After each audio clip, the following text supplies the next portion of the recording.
Westbrook looking for James. He's got it. Coming to the end of the third quarter. LeBron James, a shot at history. And there it is! LeBron stands alone! The NBA's all-time scoring record now belongs to LeBron James.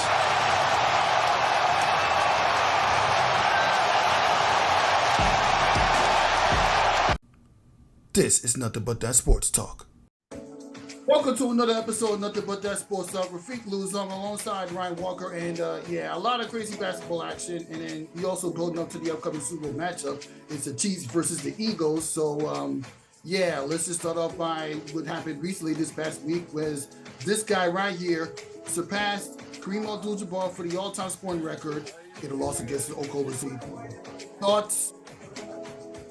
It's LeBron just setting another record, just doing another phenomenal achievement.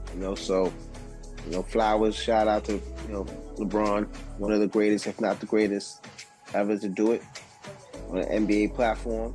And he keep it up at this rate. By his career, he probably get like 40,000 up there. So LeBron is just another clear example of how to be so dynamically great and consistent, throughout this long period of time. And, well deserved. Well deserved indeed. I mean, he worked his butt off from the minute he came into the NBA up until this very game. Even when it looked as though Lakers care more about LeBron breaking the record as opposed to winning the game against OKC, because they know there's going to be playing more regular season games to come. And right. We're talking about one of the greatest players to ever play our NBA game, because it's LeBron James. Yeah, that's the king, man. It's LeBron James. All right, now that that's over, like, what were your favorite LeBron James moments throughout your time watching basketball? Oh man,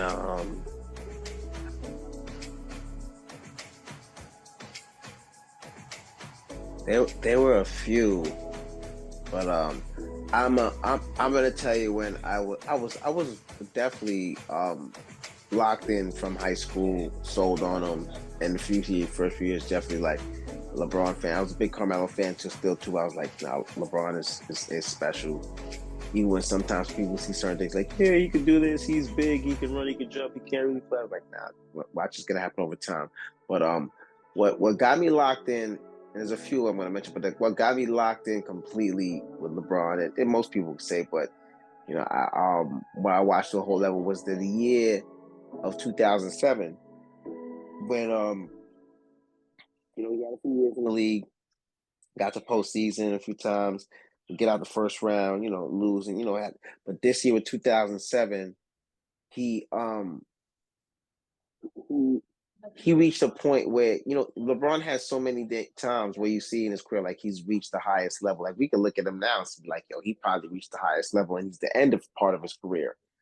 But at 2007, it was one of those things like that light bulb that clicked that season, especially during the postseason, where it was like, I'm the baddest man in this game. You know what I mean? And that series against the Detroit Pistons, I think game 5, phenomenal. Game might have been game 5. 48 points. I mean, that was back when I was going hard for this, man. I was hoping LeBron's Cavaliers still got the Pistons to redeem himself from the loss of the second round in 2006.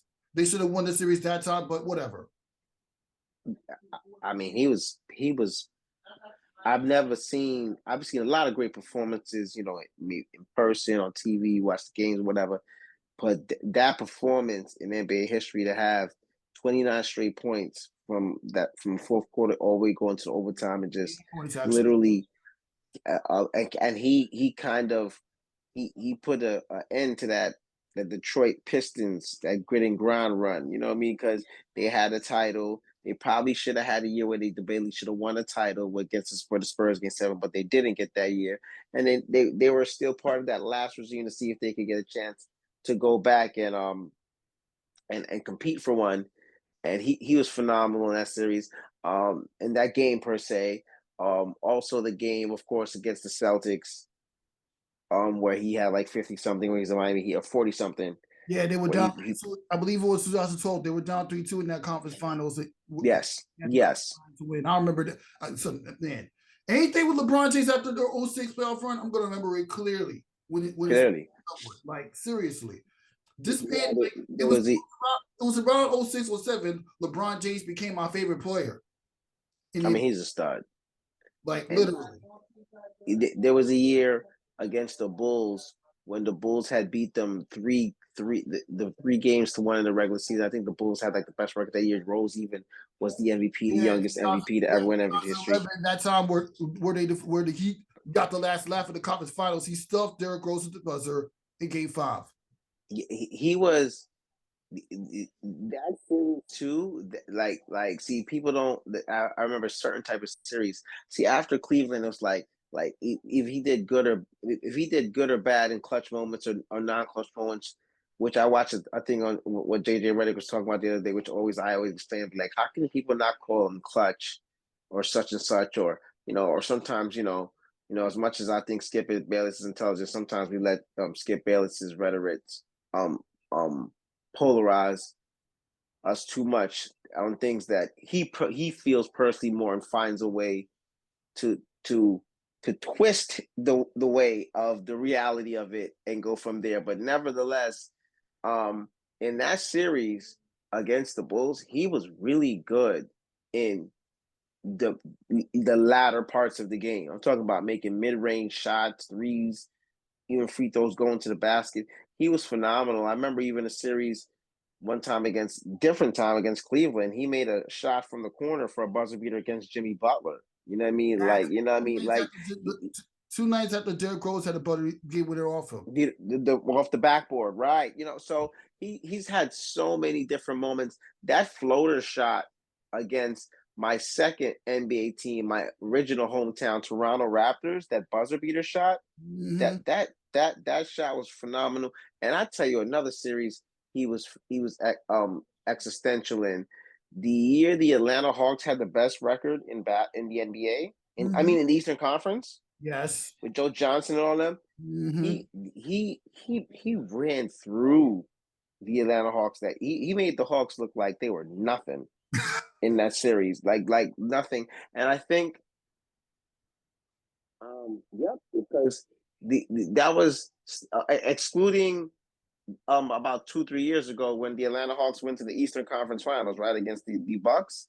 That year, the Hawks, even with the Dominique Wilkins years, and even with that best record year there, the Hawks didn't even get to the Eastern Conference Finals. The Cavaliers, which with LeBron, and they had a really good team anyway with Love and Kyrie and those guys, they obliterated. But he had so many games that you can just really point to and say, man, he was really phenomenal in this game. The finals, Game 6, even with Kyrie's big shot, he was great in that NBA final. So he's had so many performances that no matter what, that clutch word should never not come in. He's proved himself in the clutch. He's proved himself during integral moments. He's had success and failures. And see, that's like the other idiotic thing too. And that's why I go to intangibles if I'm not going to talk about with LeBron and Mike. But somebody will go like, right, boom, LeBron got the scoring record. So somebody who's a Jordan fan, and I'm not against this too, like this argument can go back and forth in the barbershop for days. We'll say, oh, Mike still got 6 rings. Well, Mike still went 6 for 6. Yeah, but Mike don't got 38,000 points. You know what I mean? So it's so the conversation can always go back forth days for days. Remember those things you're talking about, even with the finals, that's a team goal. We talking about an individual thing here. And I'm not going to say it's a high probability of happening, especially what happened to the Western Conference. But let's suppose LeBron wins 1 more ring and then never wins again, and then does all this stuff and gets the 40K. It always should be an argument now between that question, but you can't get mad at somebody if they said that he is the greatest. for what he just finished accomplished doing, and still will finish it out through his career. But we could go back and forth all days with the different accomplishments. This is Mike too. We're talking about, so I'm not going to disrespect him. Exactly. And you know what? I remember when I was younger, a lot of people stopped being LeBron. LeBron lost a lot of fans after he made that decision to go from Cleveland to Miami. I still continue rooting for LeBron at that point, but I got poo-pooed on it for that one because I'm rooting for a guy that was playing for the most hated team in the NBA at the time. Well, yeah, you were rooting. What it was is that you live in New York, and during the time that you came up, and I was a little older when you were there, but still, you came up still. The Knicks and the Miami Heat were bitter rivals, bitter rivals. Exactly. There was no love lost. How you was probably at least a bit upset that LeBron picked Miami over the New York Knicks and a bunch of other teams that wanted him that free agency in 2010. You know what's so crazy? And I don't even want to sound like politically correct for the show or a guy to be a prisoner of the moment. I was disappointed for like 48 hours. More disappointed than angry because I was a LeBron James fan. So it's like I'm not like some guys. Like some guys, I know this guy at my job that was the biggest Miami Heat LeBron James fan. Man, you could never tell him wrong about LeBron. LeBron got traded. He was like the worst critic of LeBron in the world. I was like, bro, you just said like 4 weeks ago he was the best player in the league. You know what I mean? Like, so I'm not one of those turncoat switch guys right away. You always got to call a spade a spade. And I think that with LeBron, you could look at that body of work and not call it, is what it is for it is. And when he went to Miami, I think I was disappointed because I was like, he was in the Knicks. But then after a while, the biggest thing that it was is like, I want him to do good, but I can't support Miami because we were bitter rivalries with we used to always send them home in the series rounds. But then they had the year with the fight with the PJ Brown and the Charlie Ward thing. And then they had a year where they sent us home with Tim Hardaway. We had a phenomenal series. And we had other years where we had many success over them. So then when it became later to that, and, the Knicks went into a rut, and Miami, has had so much success over the last 25 years, that became more of the bitter dissent. So I think that the smartest and truest Knicks fan or New Yorker knows deep down inside how phenomenal and great LeBron is. And when he comes here and play, even though teams, we like our own respective teams, people marvel at what he does because he's a phenomenal player. But that was is the fact that the jersey he was wearing, not so much him. I still was a LeBron fan too. The only thing, I ain't gonna lie, I wanted him to win. The only thing that I did get a little bit of satisfaction from, I was like, I wanted him to not do well before doing well, and he still individually did well, and the team did well, but they lost to the Mavericks the first year in the finals, and I never forget the Game 6. Me and my good friend Terrence, who's now living down south, and his lady who he was with at that time, we were like I was a Knicks fan, so I was like, it was so funny because I wasn't a LeBron hater, but I was a Knicks fan. So like we're all in the room like cheering, like like acting like fools when Dallas was Jason Terry made shots and Dirk was phenomenal, playing very hurt and made so many shots, and Kid made good plays for them. Tyson Chandler was a perfect defensive anchor. They had a very good team. The Matrix, Shawn Marion, Brendan Haywood off the bench, good players, and they won that game and we went crazy. And after that, I was like, oh, I want him to win now. And the guys were like, nah, I don't want him to win. He's never going to win. I said, man, it's inevitable. He's too great. He's going to be on somebody's team that guy's going to win. And then he had success after that and won many championships. And, Bron is a great player, man. There's nothing that we should hate or just discourage about the guy. He's a great player. Yeah, one of the greatest to ever play the game. I mean, I've got a lot of debates why some people think LeBron James is better than Michael Jordan. And I've had people tell me that Michael Jordan didn't retire in the middle of those 2 years to play baseball before coming back for a second stint in his career, and then didn't retire the second time, only to come back and finish his career with the Wizards, he would have probably had as many points as LeBron James right now. Yeah, yeah. But that narrative of LeBron Jordan comparison can change depending on how much it means LeBron gets forward. Yeah. Let's say, Mike went 6 for 6, but Mike didn't never go to 10 straight finals. And this man went to 10 straight finals with 2 different teams, carried 2 different franchises there. As long as you had him and gave him enough anchors and supports, he could make it happen for you. So, 2 different type of existentials. And we'll see, like I said, LeBron, like I said, even he's still doing stuff in his career now. Like, think about it. Like, he's first in scoring and 4th in assists. Like, you know how beneficial he's been to the offensive productivity of the NBA history? Too good. You're the number 1 scorer and you're the 4th in assists. Wow. Yeah, and you know what? You're just as old as this guy. You can still play basketball at 38 years old. He's inspired you to play basketball at 38 years old if you wanted to. I mean, for fun, not to make it to a league or anything. No, the hell he's not. I'd rather watch him. Get that. Just for a pickup game, not to bring the league. 4 minutes, 2 layups, and I'm right on the bench, coach. Give me some water, man. Those guys are.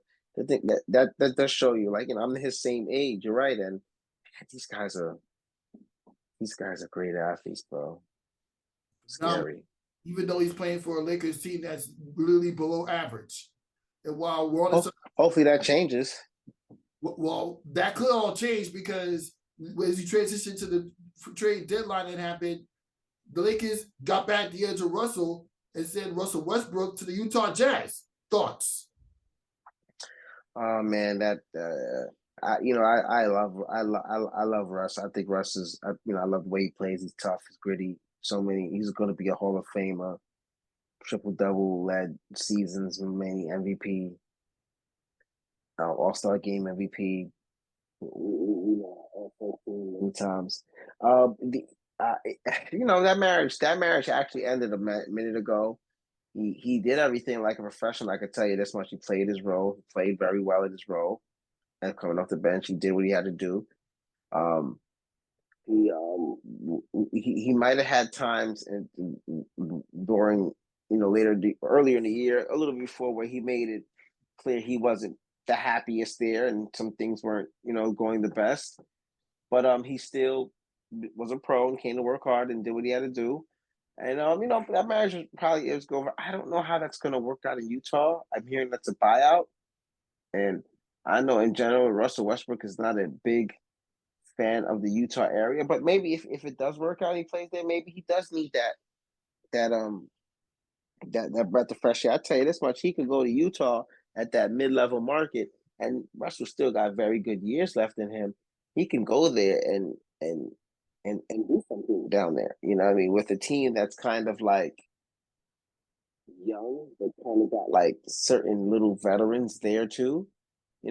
So depending how that all works out, but it was it was better for them. And now Lakers are a little bit better. They're a little bit younger. They're a little bit more versatile, and we'll see if this will give them a big push to try, which is in range for them to get back into maybe a play-in status, or if they work the right way enough, maybe to get to a playoff seed per se. But the West got better by the second in the last couple of hours. Yeah, I mean after the historic moment that happened in defeat, you can expect the Lakers to get better after this trade with D'Angelo Russell. I mean, the last time he played for them, the Lakers were literally in rebuilding mode, to finish out Kobe Bryant's career. May God rest his soul. But now that he's playing for the Lakers, you can expect him to lead the charge and get back to the playoffs. I mean, D'Angelo Russell's got some playoff appearances in his pocket, so you can expect him to continue to build from that. I mean, he's still a versatile shooter. I mean, he's no Stephen Curry, but he can shoot a three-point shot. He can take it to the hole and lay it in with great athleticism. And not to mention, then he's a good spot-up shooter. 100%. I think that's exactly what they need. And just the fact that even when he goes through a streak, just the fact that he's a better shooter, perimeter for them is better for them when you got kick out guys like AD and Braun who can get the ball to them. So, Russ did well with his role and everything, but Russ is not he's not a knockdown shooter. And that's something that D'Angelo can provide for them. Beasley is a good 3-and-D guy too. He can, shoot the 3 wall. He can defend. He can do other things as well too, and slash, and that's good for them. They picked up they let Bryant go. Bryant is a good pickup, but they picked up the other big fella. Mo Bamba. They picked up Mo Bamba. And Mo Bamba might need a fresh start too. Mo Bamba can shoot the 3. He can, face up and go to the basket, block shot and rebound. But guess what? Orlando got a lot of young guys his age, his height and age that are playing too. You got Powell Banchero, your draft pick. You're going to play him, and he's shown that he's a stud. You know what I mean? You got the 2 Wagner brothers that can play at the wing sit. You still got Jalen Green. You got Cole Anthony. You got another this guy was playing well for them. A Bobo, right? And Bobo believe it or not, Bobo and Mo Bamba do things that are very similar, the same kind of height and skill set. So it's like it was more easier for them to move on the transition. So it probably was a breath of fresh air, for him. They got a good pickup with Bamba because Bamba could help them. He could shoot the 3. He could face up and drive to it and finish at the rim. He can make free throws. He could rebound and block shots. And that's key. And I think the Lakers need that. But the West is right now. The West went from I was just talking to this guy the day before all the crazy part of the trades. And he's a Filipino guy, and he's smart. He knows sports, but not as savvy. And that's not to say that Filipinos don't know about sports, because he but he's like the common regular fan, but he knows about certain things. He's a New York guy, and he's like, oh man, he said he's talking about with Dallas, and he was like, oh, Dallas is not gonna be good. I don't get it, because Luka gonna want the ball, and Kyrie gonna want the ball, and this and that. And I'm like, well, you're looking at the bad part. I said, well, why do you guys always do this? Trade happens, big time players go together. The first thing you say, yo, it's not gonna work because it can't work. I said, did you think about what's gonna happen if it does work? They're gonna win a championship. I said, man, Luka and Kyrie, if they get right with the right way, they go to the Western Conference Finals again, or get to the finals with that combination. Luka Doncic has been given the Mavericks every chance possible in the last 3 years of either going to the crescent of a first round Game 7 series or getting to a second round, or in general, right? The last few years with nothing. Guys, good guys, but nothing. Now you add Kyrie Irving, who's a guaranteed 30 points. And a supreme skill player, one of the greatest skill players we've seen, one of the greatest ball handlers and dribblers we've seen in end of history of the game, an offensive juggernaut, and an NBA champion, a gold medal winner in the Olympics, a gold medal winner in the FIBA, MVP of the FIBA games. This guy's a stud. His problem is just always being on the court. But you add those two. He's like, I said, man, you could get ahead with all that defense stuff. Their offense is going to get them so far that their offense is going to be the defense, because other teams are going to have to keep up with them scoring offensively. You remember the Brooklyn Nets these last 2 years were that so much greater than the Knicks? They weren't that much greater. They had Durant and Irving. But at least they were winning games, even with the off-court distraction. They were winning games. They just couldn't get that playoff success that we expect them to. As we transition to the Brooklyn Nets talking trade Kyrie Irving, it was all, from what I'm told, it was all about management and off-court issues with Kyrie Irving. And he goes say in the press conference that he left. The reason why he wanted out of Brooklyn, he requested trade, is because he felt disrespected. Do you agree with them? The marriage between both of those sides ended a long time ago. It just unfortunate that it happened here. Let's be real. Come on, man. At a You know what I time mean? when they were It the was. fourth seed. Say it again. At a time where the Nets were fourth seed, they made that trade happen. But this is what I'm reiterating and saying, and you got it. You're saying it on the button too. It's like the Nets were 18-2 when Kyrie and Durant were just playing, correct? Right. In that stretch, right? They were 18-2. They were smoking through the league. They went from like fifth in the East to like 1 or 2 in no time, right? They play phenomenal basketball. Durant gets hurt. Never forget, my man calls me. He's like, "Yo, Durant is hurt. We're not gonna see him when we go to the game." Now I said, "But we gonna see everybody else, so we just take it for what it is, right?" I don't even think Ben Simmons didn't even play that day neither, so we didn't see Ben Simmons or Durant. But I've seen both of those guys play before in general, but I didn't see them play that day per se. Now, that day comes. Durant gets hurt, out 4 weeks, going to be looked at, blah, blah, blah. You know, they're still looking at the whole thing over now. He's going to be back in a few weeks, whatever. You're 18-2 together, and Durant gets hurt, and you guys struggle a little bit at first, and then you get back on your mojo, and then you even have a stretch. Because I even remember my guy at the game was saying, "Oh, Kyrie's on a stretch. I want to do this because he's going to set history because nobody in Nets history scored 30 plus points 6 games straight or something like that." So Kyrie went on a stretch where he was scoring 30, 40 plus points and just, doing his best to keep them afloat till the big guy came back. He has a few games banged up or whatever. This thing's happening in there. The deadline comes. And remember, I just watched Kyrie Irving play the Knicks Nets just not this Saturday past, but the Saturday before that. And now, all of a sudden, he's in Dallas. So that tells you that his mind was made up and he had a decision on what he was going to do way before these last 2, 3, 4 weeks. The marriage was done a long time ago. And if it wasn't necessarily done on their part, it was done with him because he talked about at one point trying to go to other places and then try to work a deal with the Lakers. And this is not the first time this conversation has come up. It's not hogwash for a reason. So the fact that it just happened like that was so quick. And after he went, a 2-hour kind of was like that. Durant gonna go too.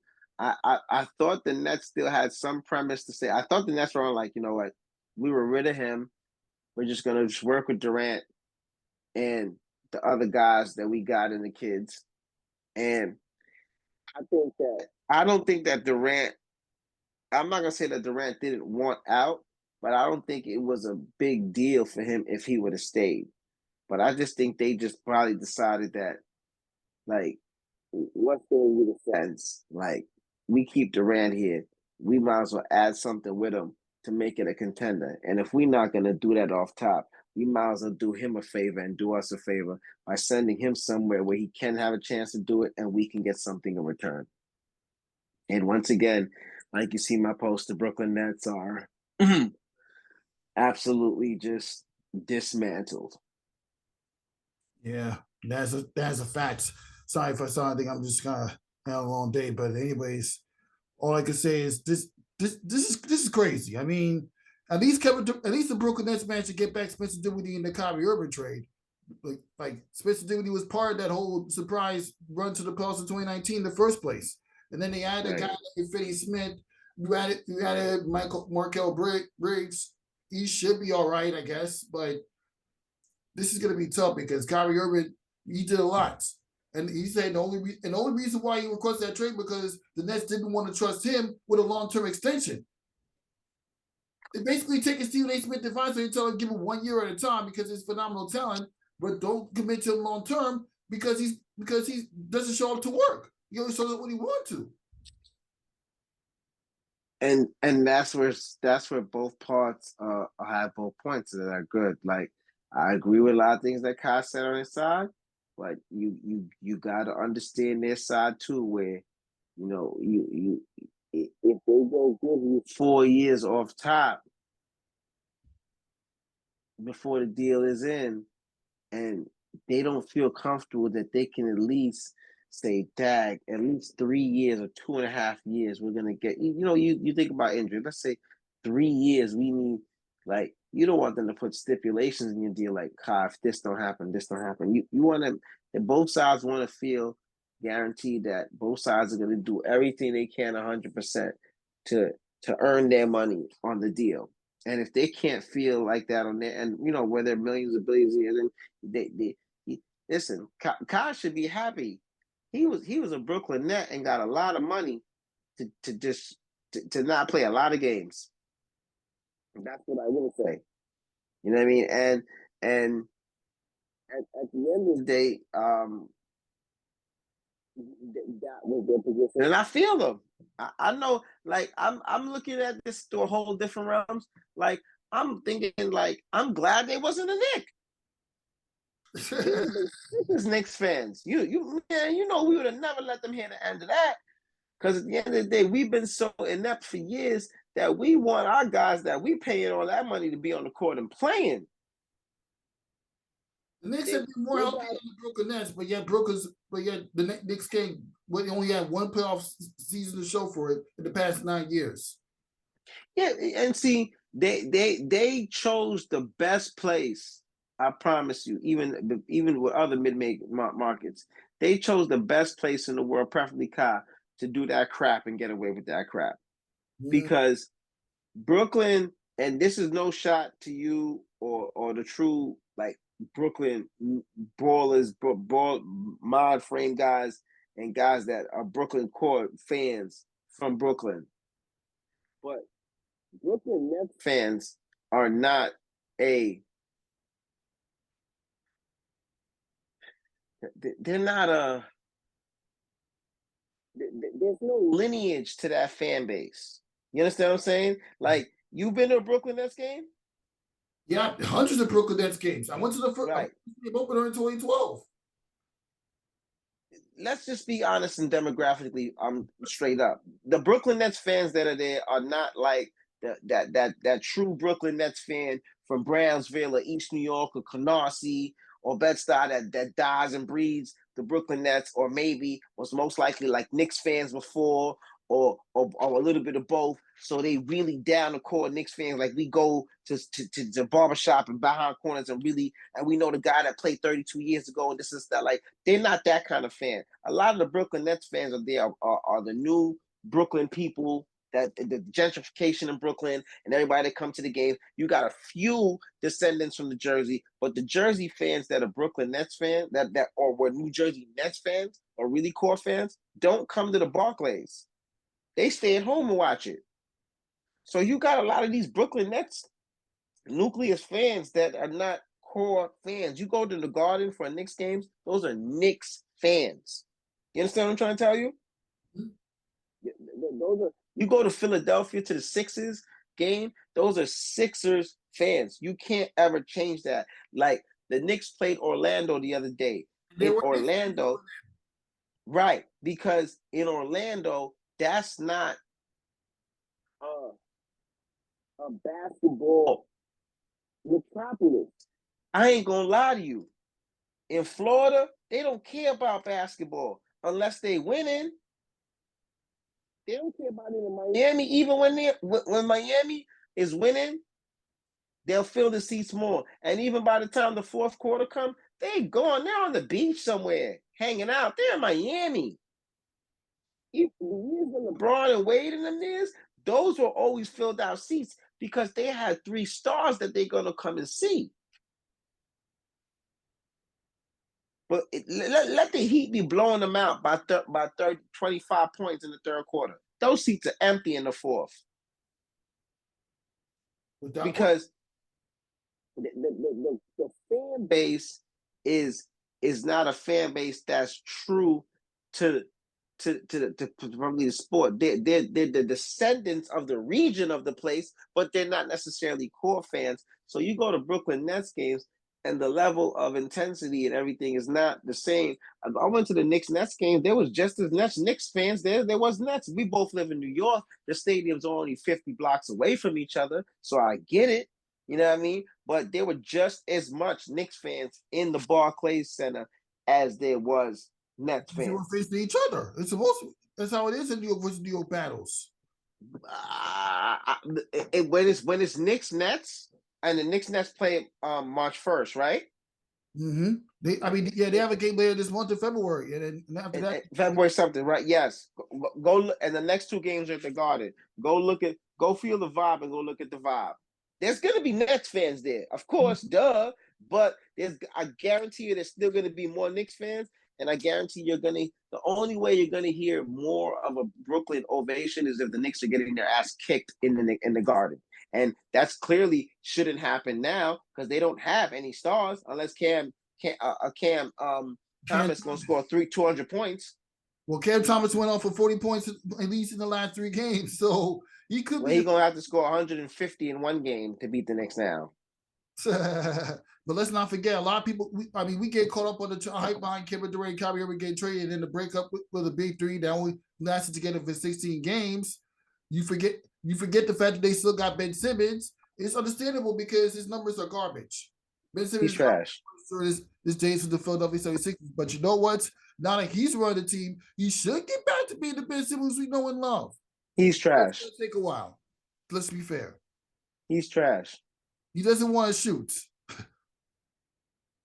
He is. No disrespect to Ben. He's a pro. I wasn't a McDonald's All-American. I ain't going to Montverde. I get it. And I ain't getting no scholarship to, was it LSU he went to? He went to LSU. I do 1 year at LSU and got a pro. I have a big Nike deal or whatever contract. So you're still a pro. But I think the worst thing that happened to him was that Kyrie and Kevin Durant went. He could hide and blemish himself on Brooklyn with those guys and just play his natural game. Ben Simmons is not a guy that's supposed to be the star to lead your team. Ben Simmons, to me, is a kid, a good a stud high school player that was he was more naturally tall than everybody else. He was tall. He was really tall and lanky and wiry and gifted, and he had skill with him. But he didn't have to develop a ton of skill because he could always get to the basket, finish at the rim. He was getting layups and dunks, and it's different then. And then when you're that nice and they're worried about everything else, you get an open jump shot more easier to do it more easier compared to in the pros or whatever. Somebody's got their hands up or whatever. Even at LSU, he had a point in the year where he struggled, but then got into his gear again when he kind of figured out the game. They got different because they figured out that he wasn't a great shooter, right? But Ben Simmons can't hide himself on this team, and nobody is afraid of him in the league. They know that as long as you can stay in front of Ben Simmons and you give him room, he's not a threat. And because if you do defend him that way and he doesn't have something off top where he makes a 1-2 move and gets by you, he doesn't force the issue and he's going to give the ball up. And the last thing they need him to be now is passive. Jacques Vaughn is a really good coach. He's been good everywhere he's been to me in my life. That's going to be the next project. If they stuck with Ben Simmons, he got to figure out to make Ben Simmons the old Ben Simmons. Because if he get the new Ben Simmons, they're dead in the water. Yeah, I can see. I mean, remember last year they went from 10 games above 500 to only a couple games after 11-game losing streak. That might happen again. I mean, they may not lose 11 in a row, but they may still make the playoffs. But then they're going to be a first-round exit against Milwaukee, Boston, or Philadelphia, or even the New York Knicks. Remember that video I showed you with Dexter Henry when he predicted the Knicks would defeat them in a 1-8 matchup? The 7-11 was over before that playoff matchup even happened. So, listen, I'm about to go get me 2 games of Brooklyn Nets because I know the tickets gonna be super cheap now. If I can afford Knicks Nets, where we bought the tickets when all the stars we thought was playing, I can go I'm gonna get me a Tuesday game. Knicks like Hornets. I mean, not probably Nets Hornets. I probably can get in there. We probably be getting there right now for $10. Yeah, definitely now because speaking of New York Knicks, they picked up Josh Hart. Thoughts? Oh God, no man, we got a backcourt, man. We got a backcourt. I ain't gonna lie. In a long time, I feel good about the Knicks. Like they not. I mean, yeah, that trade's fine. Him and Jalen Brunson teamed up in Villanova. They were national champions in 2016. So yeah, it works. Oh man, I think they're gonna have a good backcourt. I think Hart gonna excel. He could shoot three. He could drive to the cup, finish at the rim, makes free throws. Tough player, not afraid, gritty, defends. That's gonna work perfect. Him and Brunson know each other, so they have natural synergy. You got an all-star forward, Julius Randle, playing at a high level. RJ is had up and downs this year, but still playing good ball. That'll give RJ a little bit more freedom too. You got another wing that can defend and also score with him. I think that's key. They can hold it down till Mitchell Robinson comes back. Hartenstein's played very solid for them. Chris Sims, with the maturation, has his downs, but played very solid. So it's great. The Knicks, it's so crazy. The Knicks got so much better than the Brooklyn Nets, like that quick. And and you disagree with the guy that told you they were going to be a top 14. That shouldn't be much of a problem now. Well, I thought about them, and that shouldn't be a problem now. And you know, it's so crazy that's going to be something that could occur by default, because it is. Hey, listen, I'm pretty sure Jacques Vaughn is going to have these kids play hard. I don't think the Brooklyn Nets are necessarily going to go quiet in the night. I think they will have a regression because talent is talent, but they do got them guys that play hard on the team. Sumner plays hard. Royce O'Neal plays hard and can shoot the three ball. They still have some of the core guys. Cam Thomas is gonna have a bowl of fun being able to play what he can do offensively there. Patty Biscuits is still there. Nicholas Claxton is young and upcoming. They have guys there that are gonna play tough and play hard. But the young kids. But the Knicks can slip into that slot because they should definitely have a little bit of regression enough for the Knicks to catch up to them. So you know, and like you said, some guys from the East transcended over to the West, and that makes the game a lot more different there too. So that's why I said with this Josh Hart pickup, that's huge. This makes the Knicks really pretty decent if they can play to their potential. You look at a team with Brunson, Josh Hart, RJ Barrett, Julius Randle, and Mitchell Robinson comes back. That's not too bad. Yeah, really not. I mean, they may not get that far this year, but you can expect. I mean, well, now the New York Knicks are going to be better than the Nets going forward, unless the Nets can pick up another major star, and that's gonna. Well, the rebuild shouldn't take too long for Brooklyn. They should not take too long. Once Ben Simmons get back to being the Ben Simmons of old, especially when he get back to where he used to be when he started his career, and Cam Thomas becomes an All-Star next year, it shouldn't take him that long. The rebuild shouldn't take too long. Rafique, I know sometimes you're trying to make things happen, but let me tell you something that you need to give up on. And Lord, I'm telling you, I wish him the best of luck. This guy, Ben Simmons is not going back to no Ben Simmons of old. That bus has come and landed. No, Jacques Vaughn, please save this kid. I'm telling you, bro, you're going to be waiting a long time waiting for that. His type of game, you need offensive players around him to do something. Right now, I'm not even trying to worry about Ben Simmons getting better. I'm telling Cam and everybody, Patty Mills is under contract. He's a veteran. He's going to get looks. I'm telling all the young kids, whatever you was working on, do it now. The Nets have no more expectations. If the Nets go from 5th in the East to out of the playoff spot, they shouldn't care. It should be about developing the players that's there.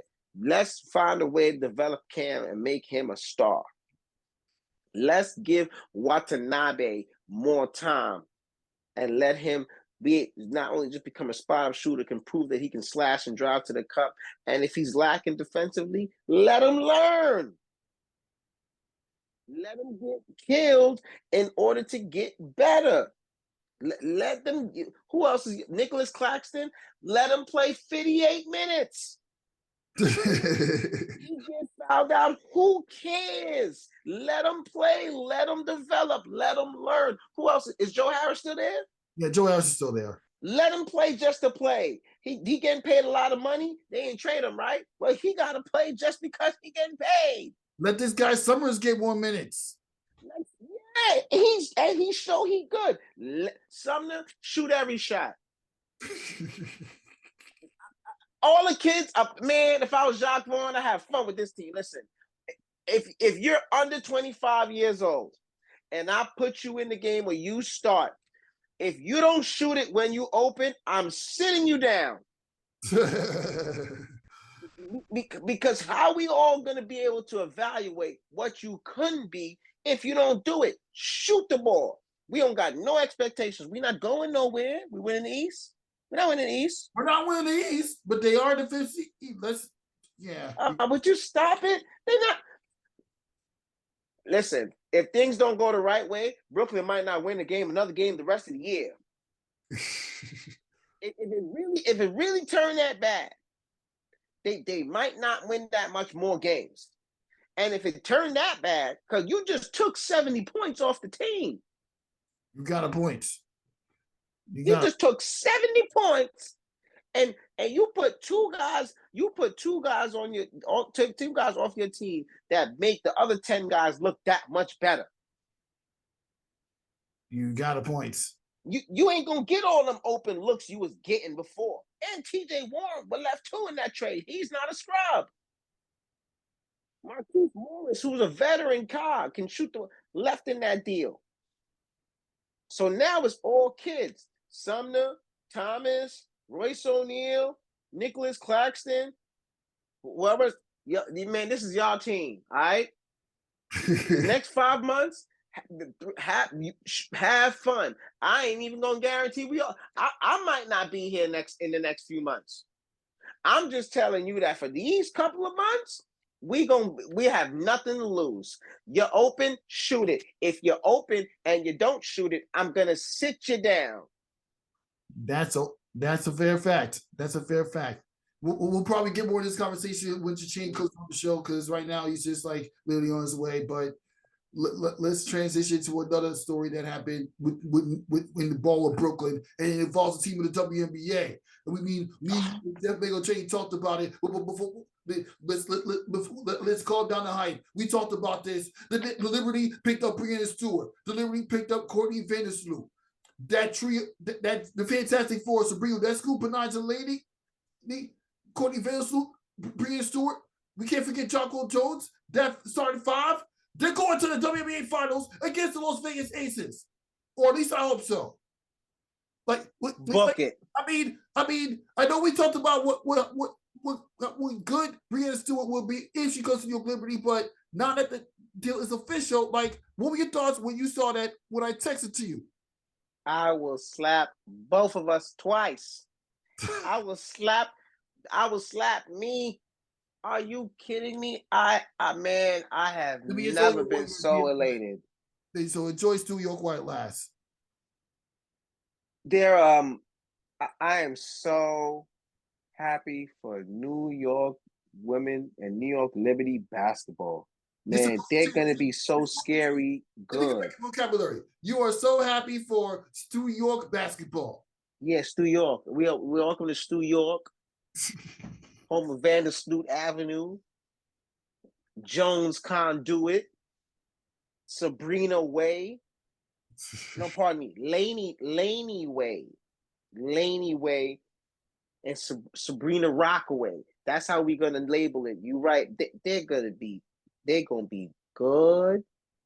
They're gonna be good. This is the most talented team in New York Liberty history. Paper. I'm talking about, man. Only the first and second team can rock with the talent that's going on with this team. This team is going to be good. Like we had the interview with the gentleman. Was that Jeffrey? Jeff Minglochetti. Who was phenomenal. When you guys ushered and said, and they're talking to to